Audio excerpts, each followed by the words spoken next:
গণ অভ্যুত্থানের পরে বাংলাদেশে নতুন করে ভয়ের সংস্কৃতি তৈরি করা হচ্ছে। ইনশাল্লাহ সামনের দিনেও যদি ভয়ের সংস্কৃতি কেউ তৈরি করতে চায়, জনগণ আবারও রাজপথে নামবে। আমাদের যে নতুন সংবিধান, সেই নতুন সংবিধানের জন্য গণপরিষদ নির্বাচন লাগবে। এই যে মুজিববাদী সংবিধান, এই সংবিধান গোড়া থেকে একটা ফ্যাসিস্ট সংবিধান ছিল, যেটা সমাজ ও রাষ্ট্রে সবসময় বিভাজন তৈরি করে রাখতো। আমরা বলেছি এই যে মুজিববাদ, যেটা ফ্যাসিবাদের আদর্শ ছিল, যে এই মুজিববাদী মতাদর্শ আমাদেরকে বিভাজিত করে রেখেছে, বছরের পর বছর ধরে নানা নামে সে বিভাজন তৈরি করেছে।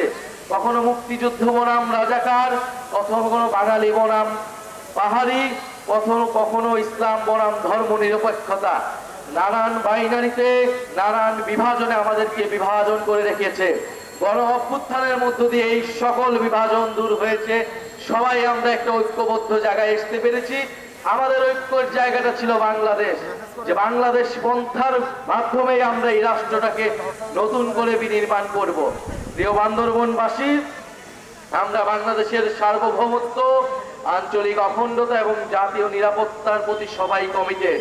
আমরা চাই বাংলাদেশকে সুন্দরভাবে গড়ে তুলতে, এবং এই পাহাড়ে যে সমস্যা, যে জাতিগত বিভাজন তৈরি করে রাখা হয়েছিল, আমরা মনে করি তা ইচ্ছাকৃত, তা পরিকল্পিতভাবে এর সমস্যার সমাধান করা হয়নি এই বছরের পর বছর ধরে। কারণ এই বিভাজনের ফলে সুযোগ সুবিধা নিয়েছে অন্যেরা, এই বিভাজনের ফলে সুযোগ সুবিধা নিয়েছে লুটপাটকারীরা। আজকে সময় এসেছে আমরা নিজেদের মধ্যে সংলাপের মাধ্যমে, আলোচনার মাধ্যমে, সম্প্রীতির মাধ্যমে আমরা সকল বিভাজন ঘুচাবো, নিজেদের অধিকার এবং মর্যাদা প্রতিষ্ঠা করব। প্রিয় বান্দরবনবাসী, আমরা এমন একটা রাষ্ট্র চাই, যেই রাষ্ট্রে বহু সংস্কৃতি, বহু ভাষার সম্মিলন ঘটবে। আমরা সকল জনগোষ্ঠীর সাংস্কৃতিক এবং ধর্মীয় অধিকারের প্রতি শ্রদ্ধাশীল। আমরা সকল জনগোষ্ঠীর সাংস্কৃতিক অখণ্ডতা রক্ষা করতে চাই। আমরা আরো আপনাদের কাছে আজকে কমেন্ট করতে এসেছি যে আমরা একটা নতুন সংবিধান এবং বিচার সংস্কারের কথা বলছি। যারা গণহত্যা করেছে, যারা লুটপাট করেছে, যারা বছরের পর বছর আপনাদেরকে অধিকারহীন করে রেখেছে, তাদের অবশ্যই বিচারের আওতায় আনতে হবে এবং এই রাষ্ট্রের সংস্কার ঘটিয়ে রাষ্ট্রকে গণতান্ত্রিক হিসেবে গড়ে তুলতে হবে। এবং সর্বোপরি আমাদের যে নতুন সংবিধান, সেই নতুন সংবিধানের জন্য গণপরিষদ নির্বাচন লাগবে।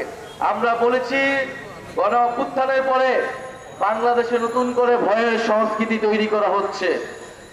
বাংলাদেশে আমরা বলেছিলাম একটি গণতান্ত্রিকভাবে সম্প্রীতি এবং সংহতির বাংলাদেশ গড়ে তুলব।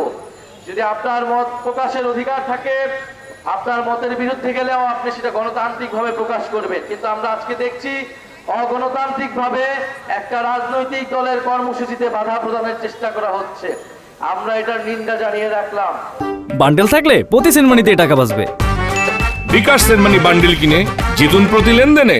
আমরা জানি জনগণ যেই অগণতন্ত্রের বিরুদ্ধে, যেই স্বৈরতন্ত্রের বিরুদ্ধে এবং মত প্রকাশের স্বাধীনতার পক্ষে গণ অভ্যুত্থানে করে নেমেছিল, ইনশাল্লাহ সামনের দিনেও যদি ভয়ের সংস্কৃতি কেউ তৈরি করতে চায়, জনগণ আবারও রাজপথে নামবে।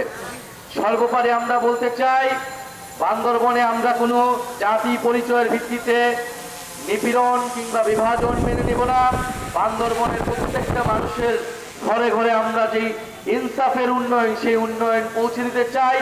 অর্থনৈতিকভাবে বান্দরবনকে আমরা সমৃদ্ধশালী করতে চাই।